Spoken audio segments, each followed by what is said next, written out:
नहमदुहु व नुसल्ली व नुसल्लिमु अला रसूलिहिल करीम अम्मा बाद फ़अऊज़ु बिल्लाहिस समीइल अलीम मिनश शैतानिर रजीम।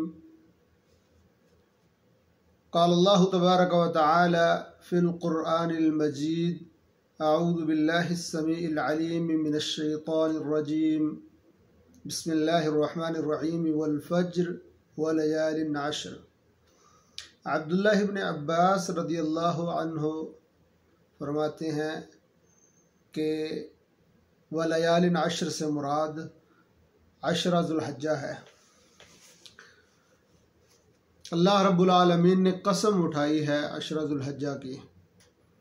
जिन अय्याम से हम गुज़र रहे हैं इन अय्याम की अल्लाह रब्बुल आलमीन ने कसम उठाई है और नबी अकरम सल्लल्लाहु अलैहि वसल्लम ने इन्हें अफ़दल अय्याम दुनिया, दुनिया के सबसे ज़्यादा फ़जीलत वाले दिन करार दिया है।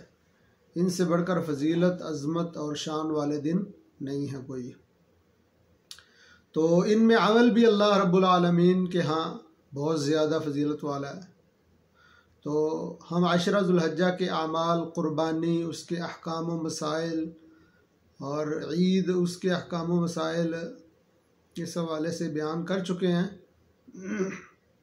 तो आज हम इंशाअल्लाह एक अहम मसले पर बात करेंगे, वो है सियाम यौम अरफा, अरफा के दिन का रोज़ा, यौम अरफा का रोज़ा, 9 ज़ुल्हज्जा का रोज़ा। तो नबी अकरम सल्लल्लाहु अलैहि वसल्लम ने इसकी बहुत ज़्यादा फ़जीलत बयान फरमाई है।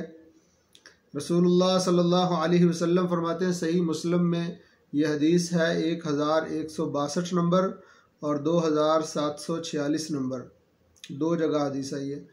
तो नबी अकरम सल्लल्लाहु अलैहि वसल्लम फरमाते सियाम यौम अरफा। जब रसूलुल्लाह सल्लल्लाहु अलैहि वसल्लम से सहाबी ने पूछा कि जो अरफा का रोज़ा है इसका क्या सवाब है, तो नबी अकरम सल्लल्लाहु अलैहि वसल्लम फरमाते अहतसिबु अलल्लाहि अन युकफ्फिरस-सनतल मादिया वल बाक़िया अन युकफ्फिरस-सनतल्लती क़ब्लहु वस-सनतल्लती बादहु। नबी अकरम सल्लल्लाहु अलैहि वसल्लम फरमाते हैं, इस एक रोज़े की वजह से मुझे अल्लाह रब्बुल आलमीन से उम्मीद है कि अल्लाह रब्बुल आलमीन एक साल गुज़श्ता और एक साल आइंदा के गुनाहों को मुआफ़ फरमा देगा। यानी रोज़ा एक और 2 सालों के गुनाहों का कफ़ारा बन जाएगा, 2 सालों के गुनाह मुआफ़ हो जाएंगे इस एक रोज़े की वजह से। ये अल्लाह रब्बुल आलमीन की तरफ से बहुत बेहतरीन पैकेज है। इसको बिल्कुल मिस नहीं करना चाहिए, इसको बिल्कुल इग्नोर नहीं करना चाहिए, छोड़ना नहीं चाहिए, तर्क नहीं करना चाहिए। हमें लाजमी 9 ज़ुल्हज्जा को रोज़ा रखें। अच्छा, ये यौम तरवी या 8 ज़ुल्हज्जा मिना में होंगे हाजी, फिर 9 ज़ुल्हज्जा को यौम अरफा अरफात की तरफ हाजी जाएंगे, तो वहाँ अल्लाह रब्बुल आलमीन से दुआएं करेंगे, मुनाजात करेंगे। तो अल्लाह रब्बुल आलमीन इस दिन 9 ज़ुल्हज्जा को सबसे ज़्यादा लोगों को जहन्नम से आज़ादी अता फरमाते हैं। ये यौम अरफा जो है, इस दिन अल्लाह रब्बुल आलमीन सबसे ज़्यादा लोगों को जहन्नम से आज़ादी अता फरमाते हैं। जहन्नम से आज़ादी सबसे ज़्यादा इसी दिन होती है। 2 सालों के गुनाह मुआफ़ होंगे आपके अगर आप इस दिन का रोज़ा रखेंगे। तो ये वो दिन है जिस दिन के बारे में हज़रत उमर रदियल्लाहु अन्हु फरमाते थे कि हमारी ईद का दिन था जिस दिन इस्लाम मुकम्मल हुआ। अल-यौम अकमलतु लकुम दीनकुम व अतममतु अलैकुम निअमती व रदीतु लकुमुल इस्लाम दीना। यौमुल जुमा था, जुमे का दिन था जब नबी अकरम सल्लल्लाहु अलैहि वसल्लम ने अपना हज अदा किया। तो हज्जतुल विदा के मौके पे यौम अरफा 9 ज़ुल्हज्जा को यौमुल जुमा था, जुमा का दिन था। तो ये भी एक बहुत बड़ी गलती है कि हज अकबर उसको कहते हैं जब यौम अरफा 9 ज़ुल्हज्जा को जुमे का दिन आ जाए, ये मुआफ़क़त हो जाए तो उसको हज अकबर कहते हैं। ऐसी कोई बात नहीं है। दरअसल ये इस्लामी इस्तिलाह है और इस्लामी इस्तिलाह अहले इल्म के यहाँ मोतबर होती है, ना कि अवाम के यहाँ। अवाम इसको समझती है कि जनाब जब 9 ज़ुल्हज्जा के दिन जुमा आ जाए, ये मुवाफ़क़त हो जाए तो वो हज अकबर हो जाती है। ऐसी बात नहीं है। हज अकबर का मतलब बड़ी हज को ही हज अकबर कहते हैं और हज असगर उम्रे को कहते हैं, छोटी हज, क्योंकि उसमें कई आमाल हज वाले हैं उम्रे में। तो इस हवाले से ये हज अकबर और हज असगर वाला जो मुगालता है और जो गलती है, जो आम फैलाई हुई बात है लोगों में मुंतशर, ये चीज़ ये ठीक नहीं है। हज अकबर से मुराद हज ही है और हज असगर उम्रे को कहते हैं। तो ये वो दिन है जिस दिन इस्लाम मुकम्मल हुआ। अब इस्लाम में अपनी तरफ से कोई चीज़ ऐड करने की आपको इजाज़त नहीं है। आप शरीयत बना नहीं सकते, बनी हुई शरीयत पर अमल कर सकते हैं। अल्लाह और उसके रसूल की तरफ से ये कन्फर्म हो गई, अल-यौम अकमलतु लकुम दीनकुम व अतममतु अलैकुम निअमती व रदीतु लकुमुल इस्लाम दीना। अल्लाह रब्बुल आलमीन ने इस दिन दीन इस्लाम मुकम्मल फरमा दिया। अब इसमें कोई चीज़ ऐड करने की और इससे कोई चीज़ निकालने की किसी के पास कोई अथॉरिटी, किसी को कोई इजाज़त नहीं है। ये दीन मुकम्मल हो गया। अल्लाहु अकबर। तो इसके एक रोज़े से 2 सालों के गुनाह मुआफ़ होते हैं। सबसे ज़्यादा इस दिन अल्लाह रब्बुल आलमीन लोगों को मुआफ़ी देते हैं, जहन्नम से आज़ादी देते हैं। और ये वो दिन है जिस दिन अल्लाह रब्बुल आलमीन अपने बंदों की तरफ मुतवज्जे होकर कहता है, फ़रिश्तों से कहता है कि तुम गवाह हो जाओ, मैंने इन सब को मुआफ़ फरमा दिया है। फ़रिश्तों से अल्लाह रब्बुल आलमीन उनकी गवाही डाल के उनको गवाह बना के कहता है, ऐ फ़रिश्तों तुम गवाह हो जाओ, ये जितने मुझसे मांग रहे हैं, जितने मुझसे मुनाजात कर रहे हैं, ये मेरे सामने गिड़गिड़ा रहे हैं मैदान अरफात में, इन सब को मैंने मुआफ़ कर दिया, तुम गवाह हो जाओ। इस दिन दुआ कबूल होती है, हमें दुआ बहुत ज़्यादा करनी चाहिए। नबी अकरम सल्लल्लाहु अलैहि वसल्लम फरमाते हैं, अफ़ज़लुद दुआई दुआउ यौमी अरफा। अफ़ज़लुद दुआ दुआउ यौमी अरफा, सबसे बेहतरीन दुआ अरफा के दिन की दुआ है। जामे तिरमिज़ी में हदीस नंबर 3583 है। नबी अकरम सल्लल्लाहु अलैहि वसल्लम बाकायदा फरमाते, मैं और तमाम अम्बियाए किराम अलैहिमुस्सलातु वस्सलाम मुझसे जो पहले थे वो ये दुआ किया करते थे।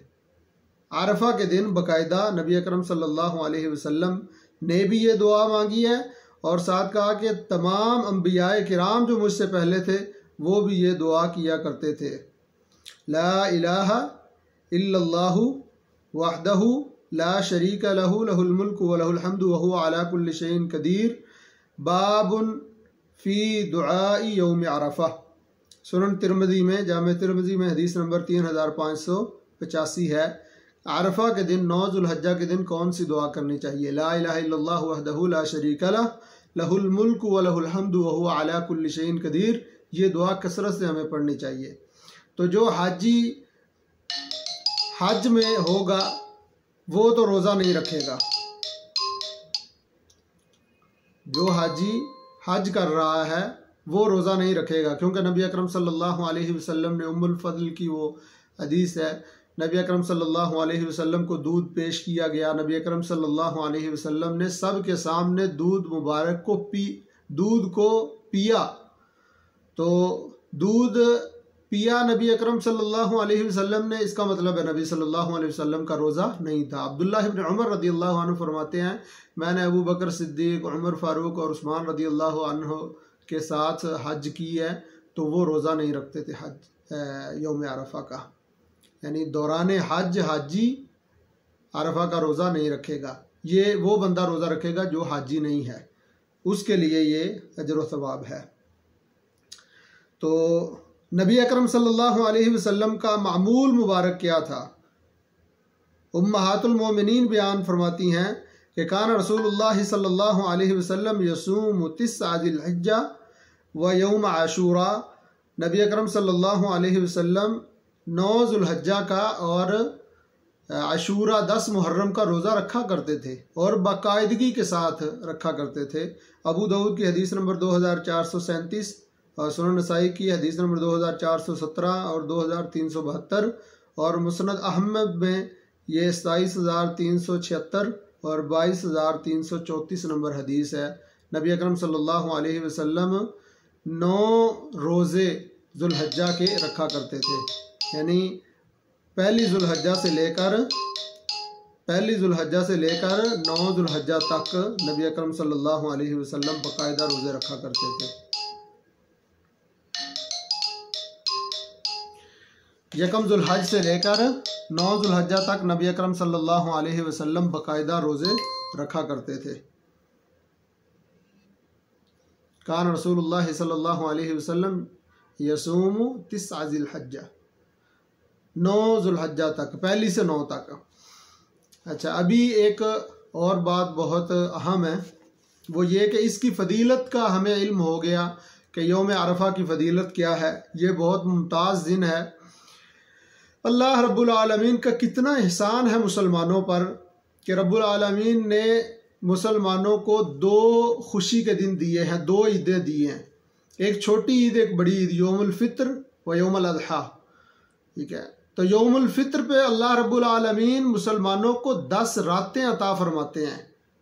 10 रातें, उनमें से एक रात 5 ताक रातों में लैलतुल क़द्र की रात है।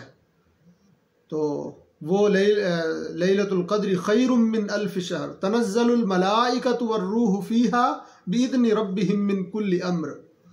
तो ये जो हज है, बड़ी ईद है, जो बड़ी ईद, और इस खुशी से पहले अल्लाह रब्बुल आलमीन 10 दिन अता फरमाते हैं मुसलमानों को, जिन जैसे दिन पूरे साल के दिनों में नहीं हैं। तो ये अल्लाह रब्बुल आलमीन का मुसलमानों पर बहुत बड़ा एहसान है। और उधर 10 रातों में से एक रात है जिसको छुपा दिया गया है और जिसको जाहिर नहीं किया गया, ताकि इबादत ज़्यादा की जा सके और उसमें ज़्यादा कोशिश की जा सके उसको पाने के लिए, लैलतुल क़द्र को। लेकिन इन 10 दिनों में जो बड़ी ईद से पहले हैं, इनमें तो एक दिन ऐसा है जो अल्लाह रब्बुल आलमीन ने वाज़े तौर पे बताया हुआ है, रसूलुल्लाह सल्लल्लाहु अलैहि वसल्लम ने समझाया हुआ है कि ये दिन, इस दिन जैसा और कोई दिन नहीं है, यौम अरफा। ठीक है, इस दिन दुआ करें, इस्तिग़फ़ार करें, अल्लाह रब्बुल आलमीन से गिड़गिड़ाएं, मांगे अल्लाह रब्बुल आलमीन से। इन्नल्लाह यंज़िलु कुल्ल लैलतिन इला समाई दुनिया, हर रात अल्लाह रब्बुल आलमीन तो आसमान दुनिया पे आकर कहता है, हल मिन मुस्तग़फ़िरिन, है कोई मुझसे मांगने वाला, मैं उसको बख्श दूँ। है कोई अपने गुनाहों को छोड़कर मुझसे अहद करने वाला, मुझसे ये वादा करे कि मैं अब गुनाह नहीं करूँगा, माफ़ी चाहता हूँ, तौबा इस्तिग़फ़ार करता हूँ। है कोई जो अपने मरीज़ों के लिए, अपने मर्ज़ के लिए मुझसे शिफा तलब करे, मैं उनको शिफा अता फरमा दूँ। है कोई जो रिज़्क़ का तलबगार हो, मैं उसको रिज़्क़ वाफ़िर अता फरमा दूँ। तो ये सारी जो आवाज़ें हैं, ये रोज़ाना हर रात अल्लाह रब्बुल आलमीन आसमान दुनिया पे आता है। लेकिन ये यौम अरफा का दिन ऐसा, इस दिन अल्लाह रब्बुल आलमीन मुतवज्जे होता है और कहता है, मांगो जो कुछ मांगना है और जो कुछ मांगोगे तुम, मैं अता कर दूंगा तुम्हें।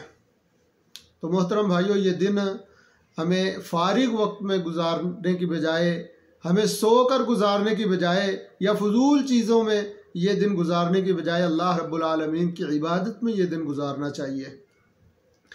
तो इसकी मतलब इन ईद से पहले ये जो दिन है कन्फर्म है, लैलतुल क़द्र में फ़रिश्तों का नज़ूल होता है।